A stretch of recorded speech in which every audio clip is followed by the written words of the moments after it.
Since Fanti Pabo published DNA evidence showing that he could reach back into history and reveal significant information, lots of geneticists have been spending tons of time trying to find genetic evidence, and a lot of it is tied to historical areas. A lot of these areas are tied to political pre assumptions. These assumptions range from isolated theories, so groups like Egyptians being of one race, or Europe being of one race, or the Americas, or any other place. What we are revealing with genetics and DNA in general is that isolation is rare in history. Of course, there is such a thing as bottlenecking, and the largest parts of the population will be highly isolated.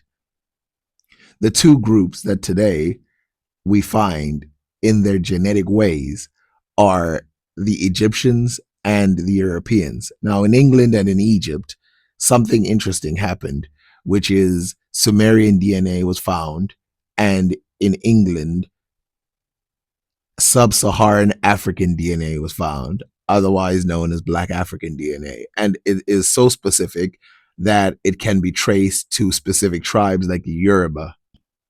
With knowledge of North African history and with knowledge of European history, both of these genetic markers and these genetic results give us an example of what can happen if you have assumptions about areas that are large and have played a large role historically.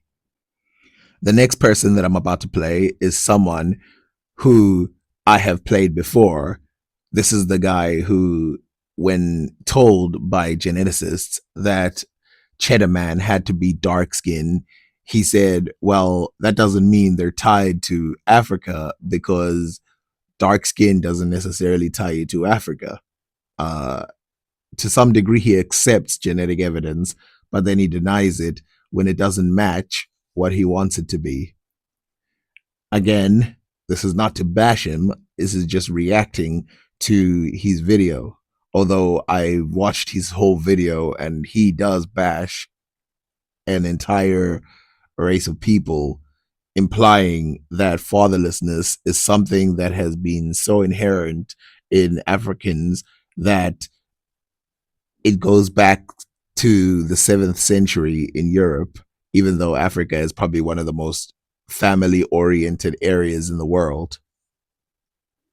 So much so that they've claimed words or sentences like "it takes a village" and "black tax," which means paying off your family because obviously they've lived in a certain way for an obviously long time. Absent black father in the 7th century. Wow. That's what I call a tradition. His video is 1 hour long and it has highlights like that, talking about the 13-year-old girl, where he speculates that the father of the girl does not exist because he is not found in the same tomb. He invents that this is because of absentee fatherism, and he invents all kinds of things about this type of information. The one thing that I'll give him credit for is that he does not accept that these people found here are slaves, which is something that I've seen other people make, probably a worse assumption. Now, obviously, we can understand why it's disgusting that they would use something like this, like fatherlessness or whatever, as like a trope for Black people all over England. But to use it at every opportunity tells you the level of disrespect that he is coming with. So don't look at this like it's some kind of level headed education. And plus, even if it was just a joke, that tells you the type of audience that he's probably gathered. But he's Christian, so he's based. So that explains. Let me first start by saying that every theory right now is just that, a theory. There is no real full proof that the father of this girl would have been a Christian. There is no proof that this girl herself was a Christian in life. She might have just been in the care of Christians, and all kinds of things like that could happen. It is highly likely that if she is Christian, that her parents as well were Christian. But it's, again, very disrespectful to look at this in that type of way. Now, I want to remind you that this is taken from a 1 hour video, but I will spare you the entire hour of speculations.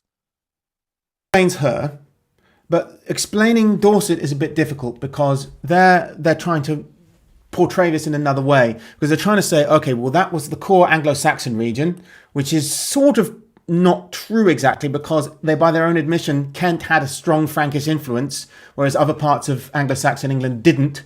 And I'm not that familiar with English history to say what he's saying is completely true, but it's quite obvious that this is an Anglo-Saxon region for real.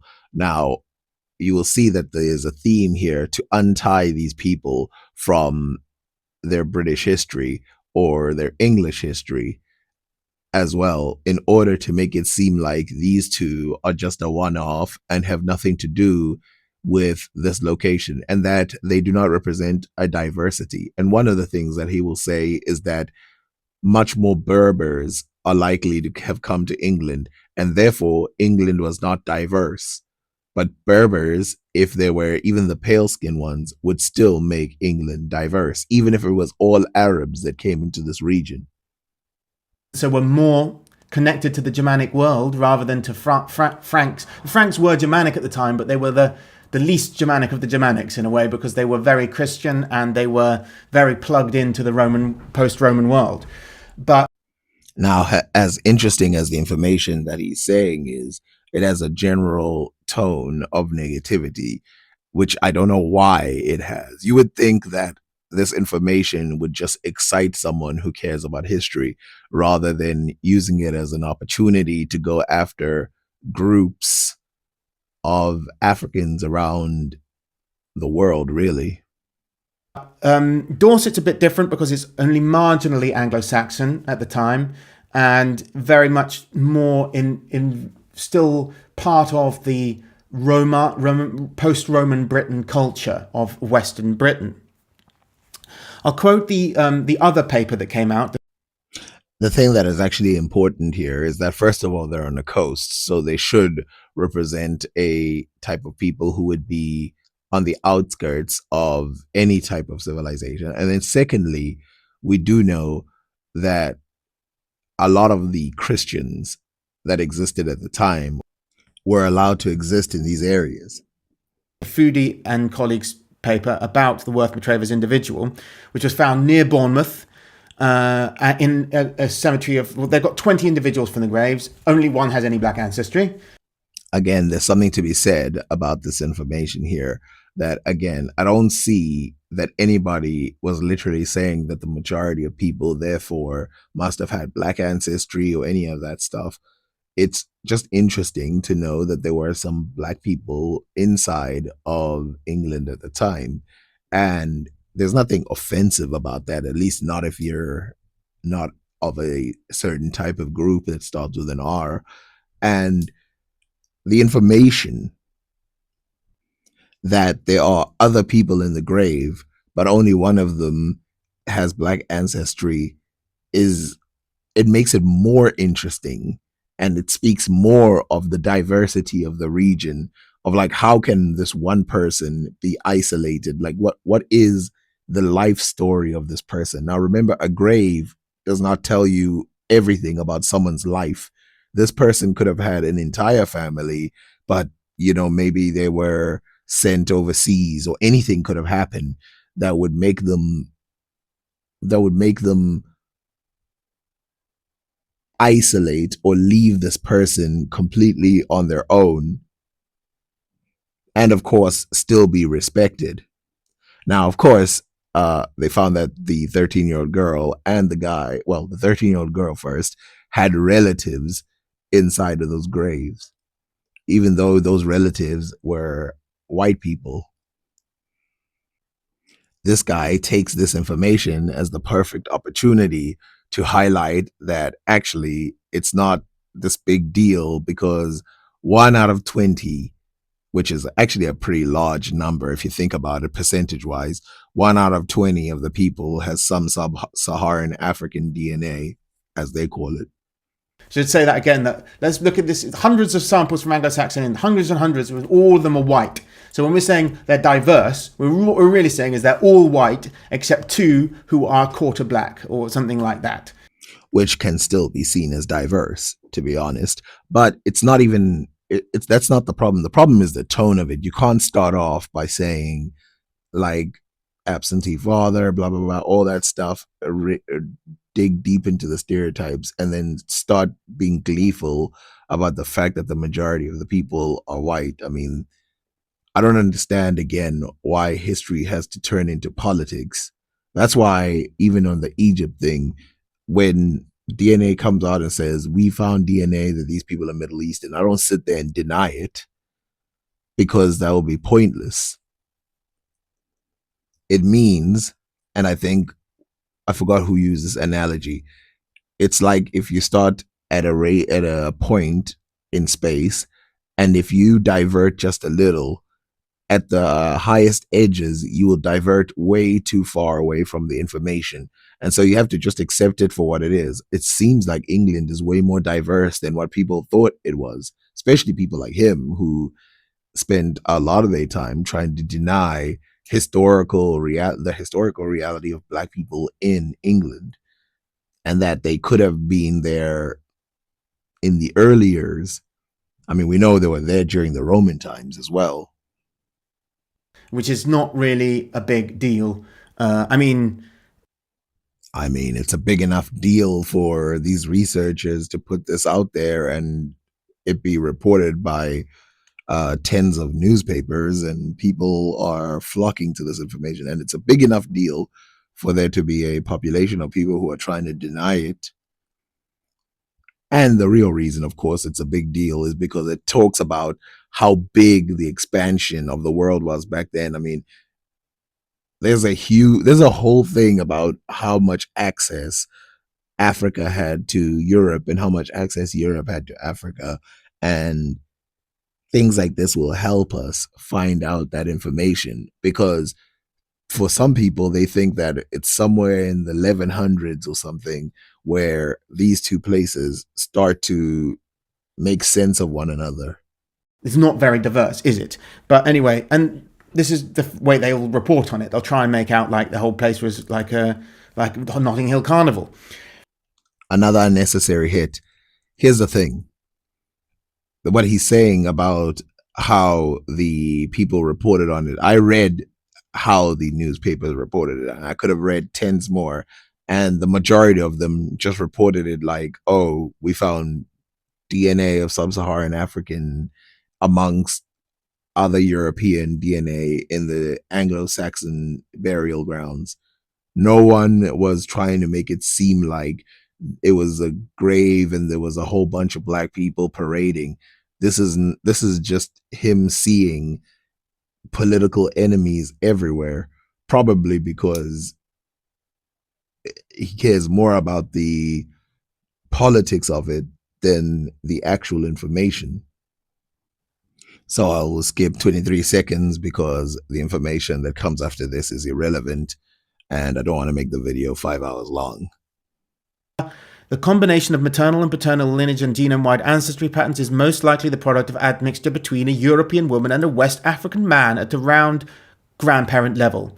As this admixture was relatively recent, it is unlikely to represent a relic from the Roman period, but instead suggests an ongoing cosmopolitanism in the post-Roman period that was not limited to the influx of northern continental ancestry.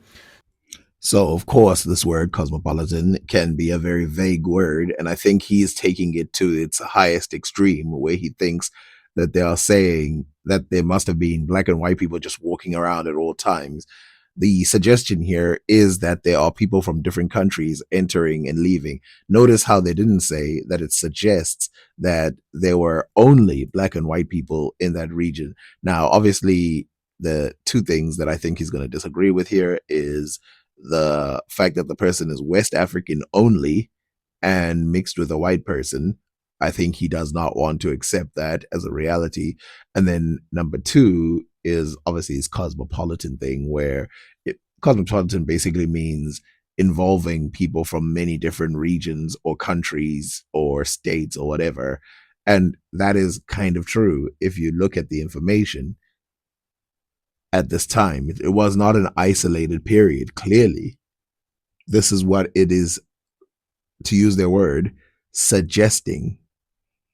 So that's true. Actually, it's saying that like the cosmopolitanism of post-Roman Britain was not limited to the influx of Anglo-Saxons. There was also this African signal, which is obvious. That's an obviously true statement based on that sample having it.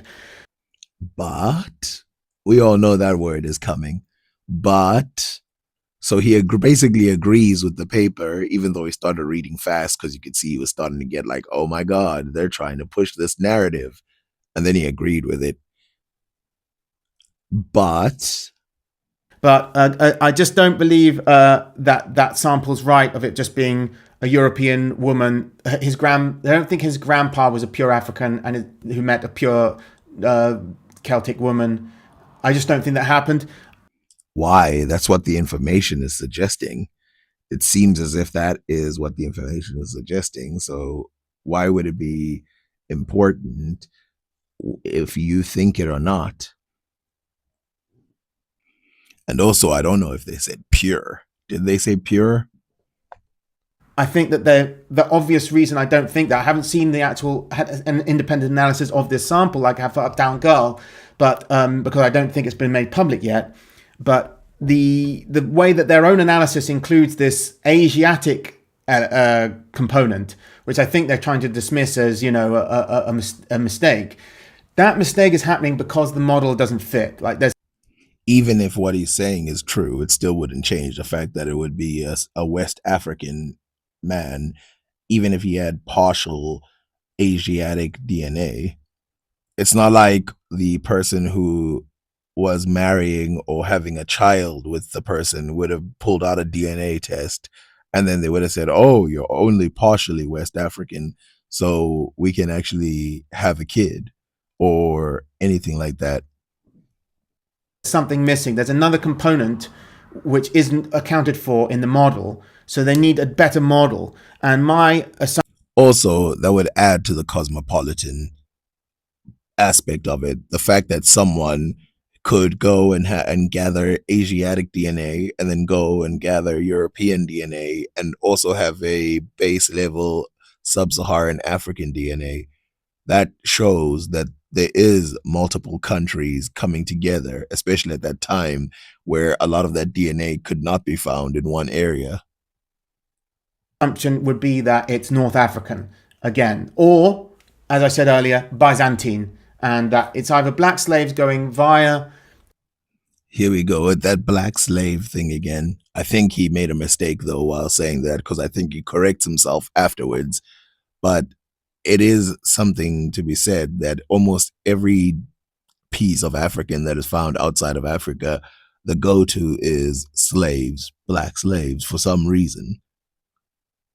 Even though we have historical records that show that Africans have been leaving Africa for thousands of years.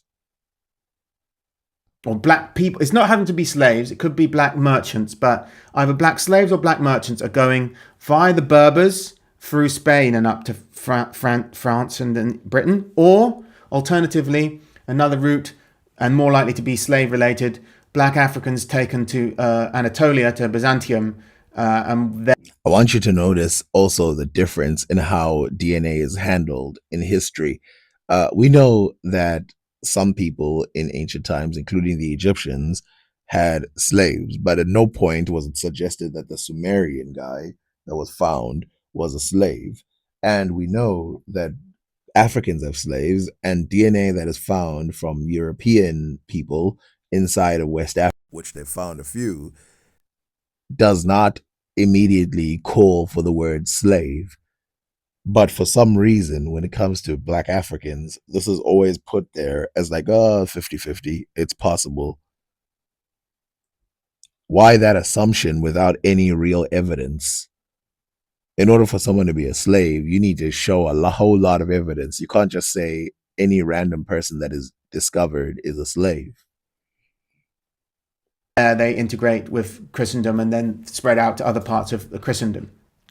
Byzantium is Now, I don't mind the second part of that theory, if you remove the slave part, that it could be a West African person who was inside the empire of the Byzantines, and he then moved to England on a mission or something like that.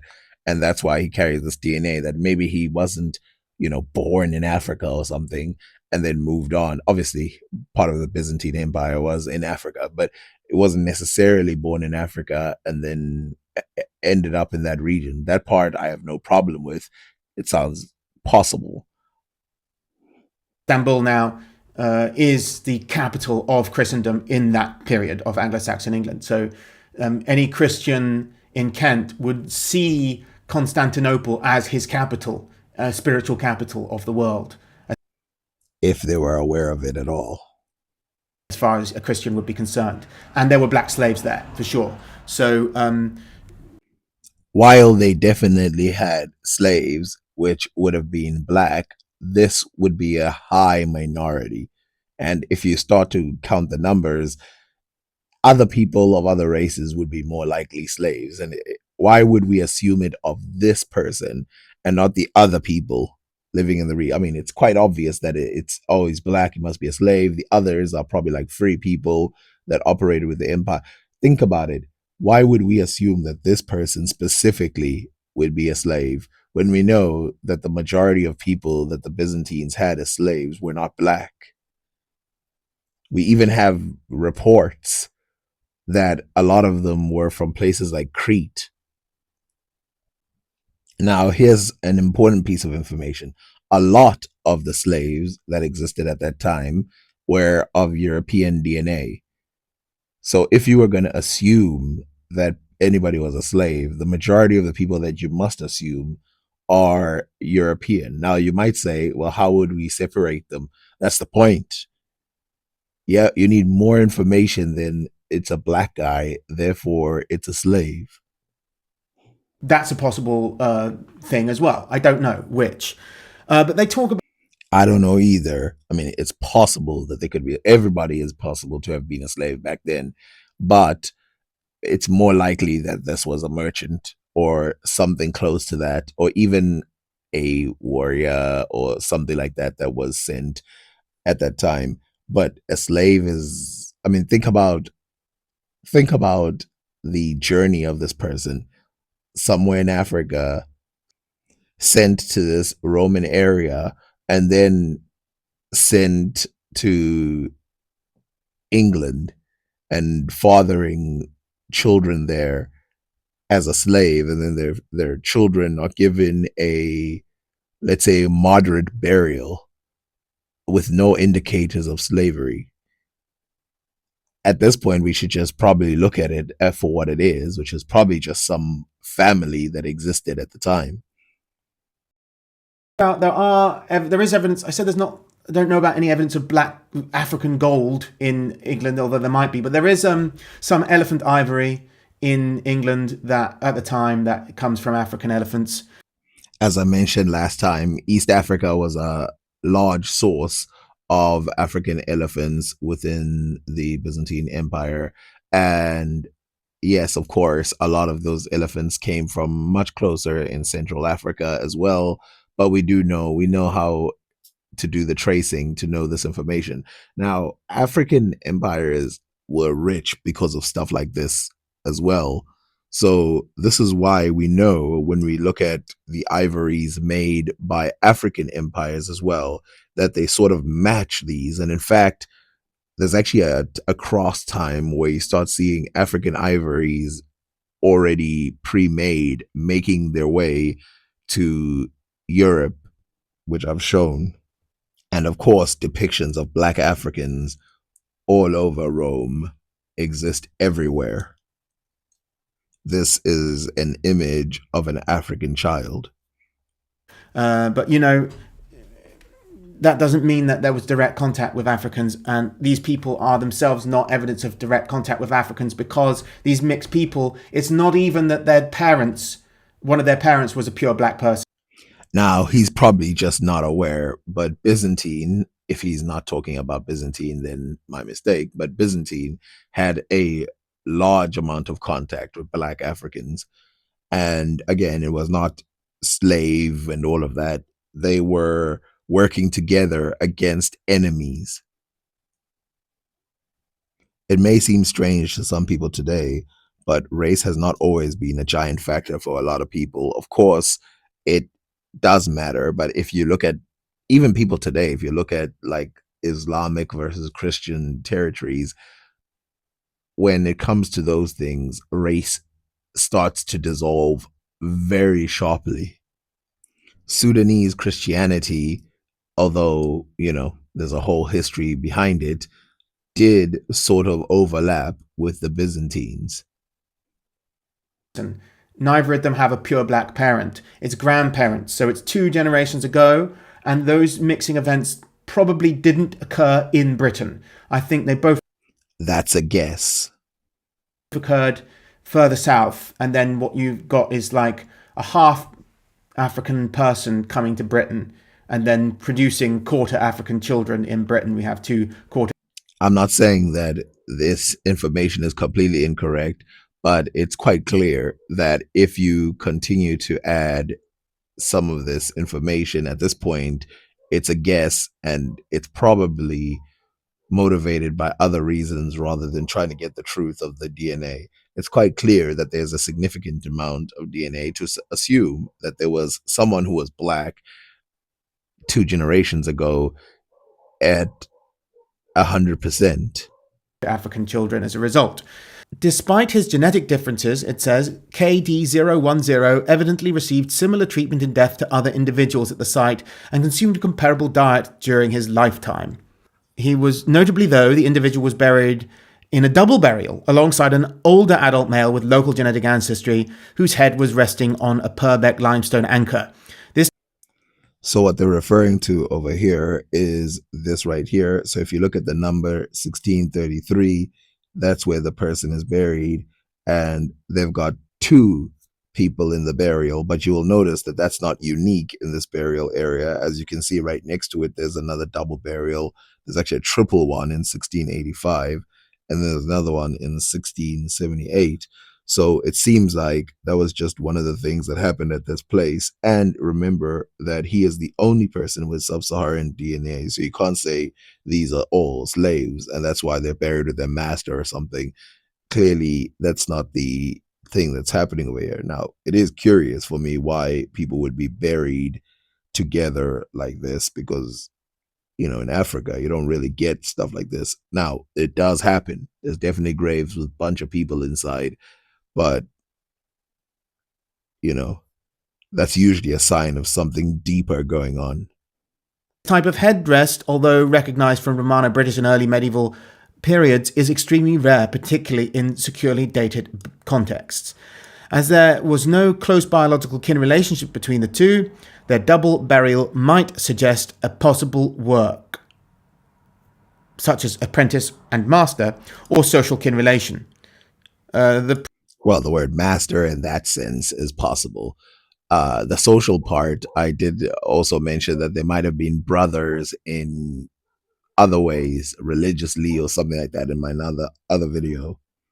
Presence of the anchor further suggests an association with the sea, its size implying use on either a small vessel or as one of multiple anchors on a larger boat. Both seafaring connections and local coastal fishing are demonstrated in this area at that time. Given that this is the coast, it doesn't surprise me that all of this information is going in this direction. And I will agree that it does show that there is outside influence happening. But obviously, the Black African DNA shows that itself. So yeah, I really think like the association with this native Britain, pure native Britain, and the anchor is showing there's a connection to something abroad. Okay, so I guess that's the final part of the video. I think he's gonna chatter for a long time. Remember, this video is 1 hour long. I don't want to react to the whole video, so thank you very much. Let me see if there's not one or two things that I want to react to. Maritime connection, evidenced by the anchor, showing that there's a foreign element coming into this region. So both of them are not representative of the region. Neither of them are black. I don't think. See, this is where it gets real weird. He's like, neither of them are black. Even if they're mixed, they're still black. That is what we would call them today, 100%. Neither of them would have black skin. They would. Well, first of all, not every black person has jet black skin. And then secondly, how would you know that? Even black people who have half white DNA have fairly darker skin than white people. Probably be somewhat African looking because of their sub-Saharan African black ancestry. Which would make them black. But, you know, as I said, with Brittany Venti, or indeed with the children of, you know, Meghan Markle and Prince Harry, their children are quite white looking. That's a very open-minded way of looking at race. Even if you have black African ancestry, it doesn't matter. You can be part of the thing. So all these people who are complaining, saying that you know, black African replaced blah blah blah, all this stuff that they're talking about, they're wrong, because according to this guy, if you have black African, sub-Saharan African DNA, as long as it's mixed in, it doesn't really matter. Yeah, I think it would matter, even to him today. About a quarter black as well, I expect. So people who are have that little black ancestry don't look like the woman I've put in my clickbaity thumbnail, which I've just done for a joke. Like, I don't think they would be identified as black if they lived in North America. If they lived in... So here's the problem. This is the same person who made the video about Cheddar Man, who, you know, you remember he was found to have dark skin like black people. And obviously he had to soften the blow and say, no, he probably didn't have as dark skin. But then he also made the point that even if he had dark skin, he didn't have recent ancestry. So for recent sub-Saharan African ancestry. And so to him, not having recent sub-Saharan African ancestry was more important than if he went to America. But now that you can find recent sub-Saharan African ancestry, he's going the other way and saying, you know, if the person lived in America, it matters what they would have identified as.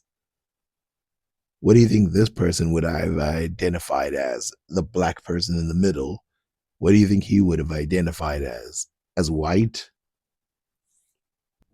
And I see this over and over again. It's sort of like trying to soften the blow and be like, no, which I don't understand why it's a blow to find out that there's people who were black in England at one time. What's the problem? In London today, they probably would identify as black because they'd get more grants and money for it. But oh my God, really? Is that what it's about? Why can't you just read the information as is and not worry about some political stuff so that it doesn't bias your information? yeah, the whole paper is completely unnecessary because everything they're talking about is really already covered. And Duncan Sayer, I think he's... Okay, so I'll end there. And I will say that the paper is very necessary because a lot of people did not even know. Pushed for this paper because he knew that it's a woke topic that everyone, like a lot of people want to hear it. Like, and there's a big market for telling British people that blacks have always been here and that we're not really native and blah. Well, the part of blacks have always been in Europe is true. The part of Europeans are not native to Europe, that part is untrue. And I don't know which people are actually saying that because it's pretty crazy. And I can see why you would be fired up when people are telling you that you're not native to the land, but don't use that as an excuse to come after all black people. blah blah. I just want to let you know for sure, like, what is the connection between modern British people and these two quarter black people in these graves? Nothing. Except their genes. I mean, they might not have had an offspring, but that doesn't stop the fact that they're still recently related to these people. That girl died at 10 years old, and she's the youngest in her family line on that cemetery. She had no children because she was 10 years old. There are no younger burials and no burials of her line afterwards. That was the end of her family. I understand what he's saying, but why is he so fired up about it? They're the end of her line. Her pagan grandmother, buried right round the corner, next to a barrow, could never have anticipated that within 2 generations, her religion would have been lost. Her children would have mixed with foreigners. Okay, but does that mean she would have not approved? And Kent would have been unrecognizable already in its cultural direction within just 2 generations. The rest of England at that time was more like this girl's grandmother. They were pagan, worshipped Woden like I do, and they. Anyway, thanks for watching. Congratulations if you made it this far in the video, and subscribe, like, share, whatever.